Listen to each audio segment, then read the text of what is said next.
السلام علیکم ورحمۃ اللہ وبرکاتہ۔ نحمدہ ونصلی علی رسولہ الکریم، اما بعد۔ نکاح کا سنت طریقہ، ہم اپنے بچیوں کی شادی کس طرح کریں؟ محترم ناظرین، اللہ تبارک و تعالیٰ قرآن کریم میں ارشاد فرماتے ہیں، بسم اللہ الرحمن الرحیم، ومن آیاتہ ان خلق لکم من انفسکم ازواجا لتسکنوا الیہا وجعل بینکم مودۃ ورحمہ ان فی ذلک لآیات لقوم یتفکرون۔ سورۃ الروم آیت نمبر 21۔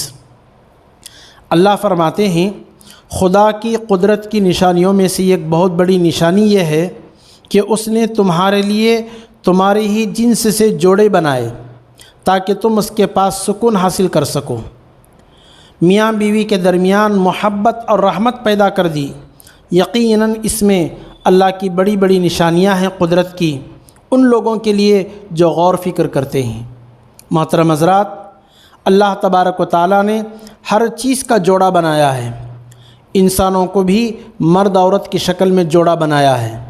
بغیر نکاح کے اگر لڑکا لڑکی ایک ساتھ رہتے ہیں تو لوگ ان کو آوارہ بدکار سمجھتے ہیں، مذہب ان کو گنہگار کہتا ہے، سماج میں ان کو گری ہوئی نگاہوں سے دیکھا جاتا ہے۔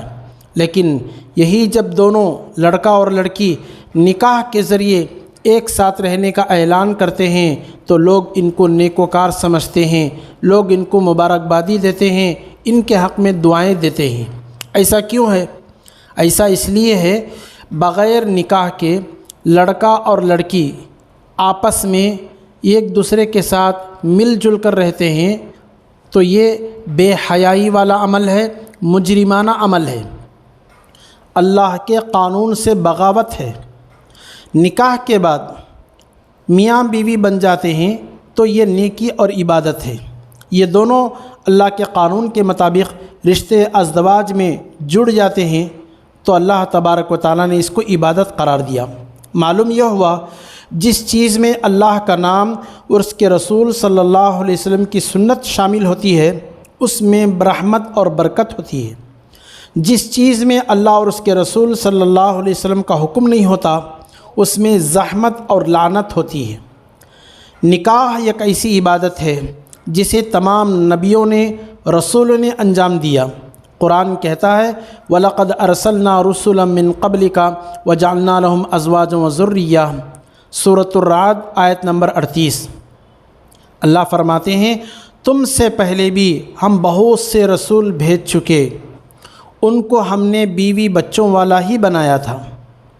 رسول اللہ صلی اللہ علیہ وسلم فرماتے ہیں، اربع من سنن المرسلین الحیا والتعطر والسواک والنکاح۔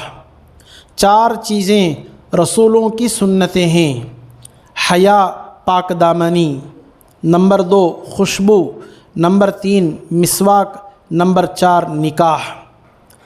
آخری رسول تاجدار مدینہ احمد مجتبیٰ محمد مصطفیٰ صلی اللہ علیہ وسلم نے بھی نکاح کو اپنی سنت قرار دیا۔ النکاح من سنتی، نکاح میری سنت ہے۔ رسول اللہ صلی اللہ علیہ وسلم نے مسلمان نوجوانوں کو پاک دامنی اور پاک بازی کی تعلیم دیتے ہوئے نکاح کرنے پر زور دیا۔ یا معاشر الشباب من استطاع منکم الباء فلیتزوج فإنہ اغض للبصر واحسن للفرج ومن لم یستطع منکم فعلیہ بالصوم فإن لہ وجاء۔ اے نوجوانوں کی جماعت، تم میں سے جو شخص طاقت رکھتا ہے کہ وہ شادی کرے، اس لیے کہ یہ نکاح کی پاکیزگی ہے، نگاہ کی پاکیزگی اور شرمگاہ کی حفاظت کا ذریعہ ہے۔ جس شخص کے پاس شادی کرنے کی طاقت نہ ہو اسے چاہیے کہ وہ روزہ رکھے، یہ اس کی شہوت کا توڑ ہے۔ آج کے اس دور میں عزت و ناموس کی حفاظت، پاک دامنی کی حفاظت کا بہترین طریقہ نکاح ہے۔ والدین کی ذمہ داری ہے جب اولاد بالغ ہو جائے مناسب رشتہ تلاش کر کے اس کا نکاح کر دیں۔ نکاح کے لیے جوڑے کا انتخاب مختلف چیزوں کو دیکھ کر کیا جاتا ہے۔ لڑکی کا انتخاب اس کے حسن و جمال کو، مال و دولت کو، خاندان وغیرہ کو دیکھ کر کیا جاتا ہے، لیکن رسول اللہ صلی اللہ علیہ وسلم نے ہم مسلمانوں کو تعلیم دی ہے وہ لڑکی کا انتخاب کریں بہو ڈھونڈ کر لائیں تو دینداری کو ترجیح دیں۔ رسول اللہ صلی اللہ علیہ وسلم فرماتے ہیں تنکح المرأة لأربعین لمالها ولحسبها ولجمالها ولدینها فاظفر بذات الدین تربت یداک او کما قال علیہ الصلاۃ والسلام۔ عورتوں سے نکاح 4 اسباب سے کیا جاتا ہے، اس کے مال و دولت کو دیکھ کر، یا اس کے حسب نسب خاندان کو دیکھ کر، یا اس کی خوبصورتی کو دیکھ کر، یا اس کی دینداری کو دیکھ کر۔ رسول اللہ صلی اللہ علیہ وسلم فرماتے ہیں تم دیندار عورت سے نکاح کرو، دینداری کو ترجیح دو، مال و دولت کو، حسب نسب کو، خوبصورتی کو ترجیح مت دو، دینداری ہے تو رشتہ فوراً کیا کرو۔ رسول پاک صلی اللہ علیہ وسلم کا یہ حکم ہر علاقہ، ہر زمانے کے لیے رہنمائی ہے۔ اس کی حکمت اس وقت زیادہ سمجھ میں آتی ہے جب کوئی نوجوان کسی لڑکی کے حسن پر فریفتہ ہو کر اس کی مالداری، نوکری، اس کے باپ کے عہدے کو دیکھ کر شادی کرتا ہے، پھر وہ لڑکی اس کے لیے، اس کے گھر والوں کے لیے زحمت، آزمائش کا ذریعہ بن جاتی ہے، گھریلو سکون غارت ہو جاتا ہے، نوبت طلاق کی، خلع کی، تفریق، مقدمہ بازی تک پہنچ جاتی ہے۔ اس کے مقابلے میں جب کوئی دیندار، سیرت و کردار کی لڑکی سے شادی کرتا ہے تو اس کی ازدواجی زندگی خوشگوار ہو جاتی ہے، خاندان کی عزت، نیک نامی میں اضافہ ہوتا ہے۔ اسی لیے نبی علیہ السلام نے فرمایا نیکی کو ترجیح دو، بچی کے اندر خوبصورتی کو مت دیکھو، مال و دولت کو مت دیکھو، حسب نسب کو، خاندان کو مت دیکھو، دینداری کو دیکھو۔ رسول اللہ صلی اللہ علیہ وسلم نے بیٹی والوں کو بھی یہ حکم دیا اپنی بیٹی کا رشتہ ایسے نوجوان سے کریں جس میں دینداری ہو، سیرت و کردار، اخلاق و محاسن ہوں، نیک بچہ ہو، لڑکا مالدار ہے، آمدنی اس کی زیادہ ہے، عہدہ اقتدار والا ہے، یہ دیکھ کر رشتہ نہ کریں ورنہ بیٹی کی زندگی مشکل، دشوار ہو جائے گی۔ رسول اللہ صلی اللہ علیہ وسلم فرماتے ہیں اذا جاءکم من ترضون دینہ وخلقہ فانکحوہ الا تفعلوا تکن فتنۃ فی الارض وفساد او کما قال علیہ الصلاۃ والسلام۔ رسول اللہ صلی اللہ علیہ وسلم فرماتے ہیں جب تمہارے پاس کوئی ایسا شخص نکاح کا پیغام لے کر آئے جس کی دینداری، اخلاقی حالت سے تم مطمئن ہو تو تم اس کو شادی کر دو، اس کی شادی کر دو۔ اگر تم ایسا نہیں کرو گے زمین میں فتنہ دیکھو گے، فساد برپا ہوگا۔ دیندار رشتہ ملتا ہے، دیندار لڑکا ملتا ہے، فوراً اپنی لڑکی دے دو، دیندار لڑکی ملتی ہے، فوراً اپنے بچے کی شادی کرا دو۔ ایک شخص حضرت امام حسن رضی اللہ عنہ کے پاس آئے، عرض کرنے لگے میری بیٹی سے رشتے کا پیغام بہت سارے لوگوں نے بھیجا ہے، میں کس سے اپنی بیٹی کا نکاح کروں؟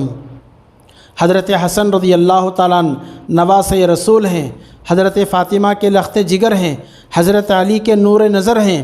وہ فرماتے ہیں تم اپنی بیٹی کا نکاح ایسے شخص سے کرو جو اللہ سے ڈرتا ہو، کیونکہ اگر وہ اس سے محبت کرے گا تو اس کی عزت و توقیر کرے گا، کبھی اس سے ناراض ہوگا تو اس پر زیادتی نہیں کرے گا۔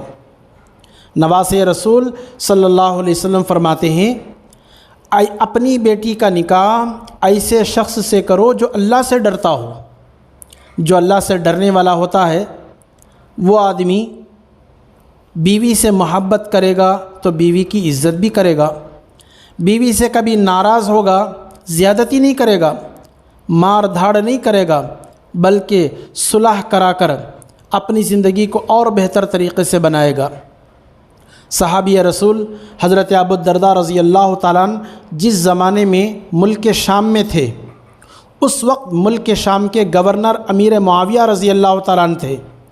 امیر معاویہ رضی اللہ تعالیٰ عنہ نے اپنے بیٹے یزید کے رشتے کا پیغام حضرت ابو الدرداء رضی اللہ عنہ کی بیٹی کے لیے بھیجا۔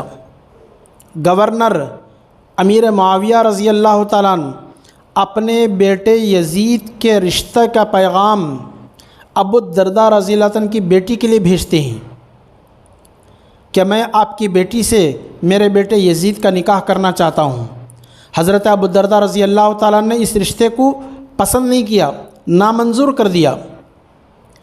امیر معاویہ گورنر ہیں، بڑے اونچے درجے کے صحابی ہیں، لیکن ابو الدرداء رضی اللہ تعالیٰ نے صاف کہہ دیا کہ میں میری بیٹی کا نکاح آپ کے بیٹے یزید کے ساتھ نہیں کرتا۔ ابو الدرداء رضی اللہ تعالیٰ اپنی بیٹی کا رشتہ گورنر کے بیٹے سے کرنے کے بجائے عام دیندار مسلمان کو دینا پسند کیا۔ عہدہ ہے، گورنر صاحب کا بیٹا ہے، نہیں، دیندار کو دینا انہوں نے پسند کیا۔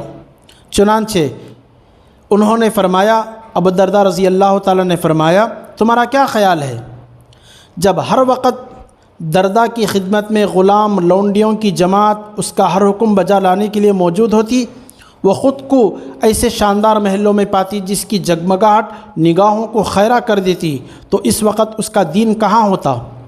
ابو الدرداء رضی اللہ تعالیٰ توجہ دلاتے ہیں، اگر میں اپنی بیٹی کا نکاح گورنر کے بیٹے حضرت امیر معاویہ رضی اللہ عنہ کے بیٹے یزید سے کر دیتا، غلام ہوتے، نوکریاں ہوتے، لونڈیاں ہوتی، خدمت کرنے والے ہوتے، شاندار محلوں میں میری بیٹی پلتی، لیکن اس کا دین کہاں ہوتا؟ یہ سوچنے والی چیز ہے۔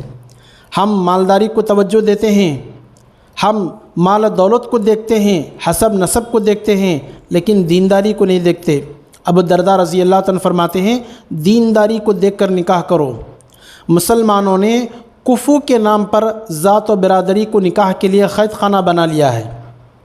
برادری سے باہر نکاح کرنے کو عیب سمجھتے ہیں، عزت کے خلاف سمجھتے ہیں لوگ، لیکن کفو کا مطلب مناسبت ہے۔ ازدواجی زندگی میں ناہمواری نہ ہو، زندگی سکون کے ساتھ گزرے، یہ ہے کفو کا مطلب۔ ایک برادری میں بھی مالی حالت کی کمی زیادتی کی وجہ سے ناہمواری ہو سکتی ہے، بلکہ ایک خاندان میں بھی ہو سکتی ہے، اس کا دین و شریعت سے کوئی تعلق نہیں۔ شریعت کی نظر میں ہر مسلمان دوسرے مسلمان کا کفو ہے، اسی لیے رسول اللہ صلی اللہ علیہ وسلم نے حسب نسب، ذات و برادری کے مقابلے میں دینداری کو دیکھ کر نکاح کرنے کو ترجیح دی ہے۔